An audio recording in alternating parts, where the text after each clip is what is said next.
Halo semua, apa kabar kalian? Pada kesempatan kali ini kami akan membagikan teknik-teknik pengambilan keputusan yang efektif versi kami. Nah, apa itu pengambilan keputusan? Pengambilan keputusan adalah suatu proses memilih alternatif terbaik dari serangkaian alternatif keputusan yang diinginkan. Keputusan apa sih yang pernah kalian ambil dalam hidup? Mungkin dari kalian bingung saat memilih teman untuk diajak bekerja kelompok, atau mungkin kalian ingin kuliah sambil kerja atau tidak. Apalagi keputusan yang menyangkut hal yang sangat penting. Biar lancar dalam mengambil keputusan, ada baiknya kalian simak dengan tips-tips berikut ini.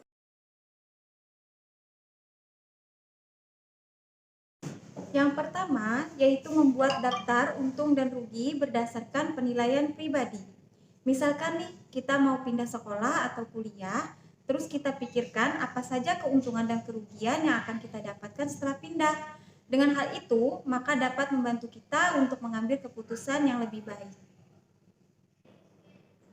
Setelah kita buat daftar keuntungan dan kerugian, kita juga perlu membuat penilaian 1-5. Contohnya, jika kita pindah, apakah mempunyai keluarga terdekat atau tidak? Jika iya, maka kita dapat menilai dengan poin 5. Begitu juga dengan daftar keuntungan dan kerugian selanjutnya. Jangan lupa totalkan semua jumlah poin dari keuntungan dan kerugiannya, terus perhatikan yang mana poinnya yang lebih tinggi. Kalian juga bisa menerapkan langkah selanjutnya untuk mengambil keputusan.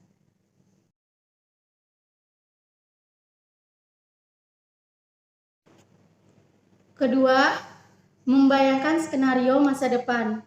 Masa depan adalah bidang penggunaan proses sistematis untuk memikirkan, membayangkan hasil yang mungkin dan merencanakan masa depan.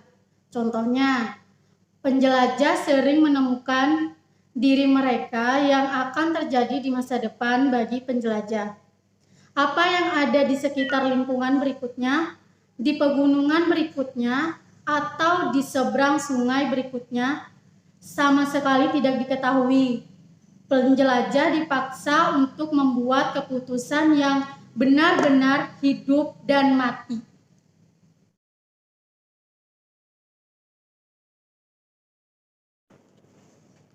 Yang ketiga, hindari pilihan ganda. Seringkali kita terjebak dengan pilihan antara A atau B, antara mau kuliah atau kerja. Padahal sebenarnya di antara pilihan ganda ini ada opsi terselubung loh, yang bisa kita eksplor. Jadi dunia itu nggak cuman hitam putih, ada warna di antara hitam dan putih, ya nggak sih? Misalnya kamu bisa aja milih buat tetap lanjut kuliah dan bekerja, tapi kerja part-time. Jadi, keputusan terbaik itu kadang bukan dihasilkan dari pemilihan yang ekstrim. Kalau enggak yang A ya harus B gitu. Akan tetapi keputusan itu adalah hasil dari pemikiran yang fleksibel, kreativitas, dan inovatif. Pokoknya, banyak deh hal-hal selain A dan B doang.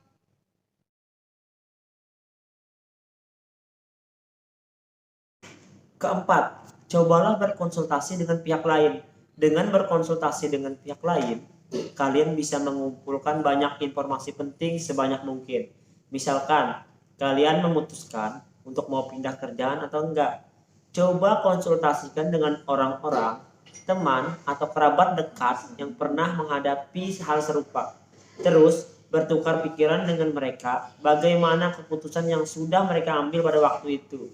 Jadi, kita bisa dapat gambaran yang lebih utuh tentang keputusan yang nanti akan kamu ambil.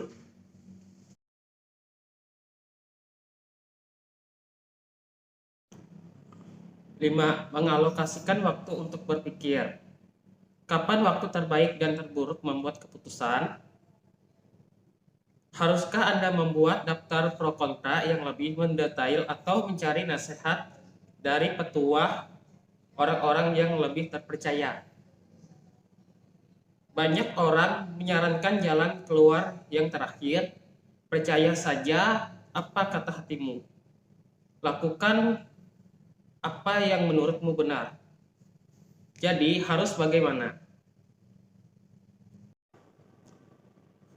Adapun cara mengalokasikan waktu untuk berpikir. Yang pertama, jangan membuat keputusan saat marah. Yang kedua, jangan membuat keputusan saat sedih. Yang ketiga, jangan membuat keputusan saat sedang berbahagia. Yang keempat, jangan membuat keputusan di malam hari.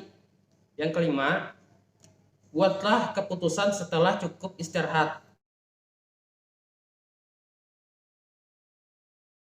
Yang keenam, hindari keputusan tersembunyi. Yang kita sering lupa sebenarnya, menghindari mengambil keputusan itu juga adalah sebuah keputusan. Jadi, bentuk kejadian inilah yang sebenarnya disebut dengan keputusan tersembunyi. Dan hal ini sebenarnya punya konsekuensi juga terhadap hidup kamu.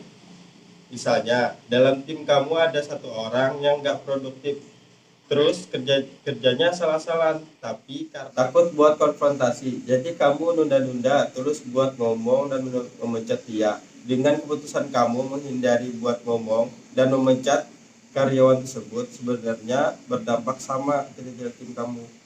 Tapi sebenarnya ada cara kok supaya kita gak merasa terlalu terbebani, yaitu dengan cepat dalam mengambil keputusan dan langsung menghadapi konsekuensi dari keputusan itu.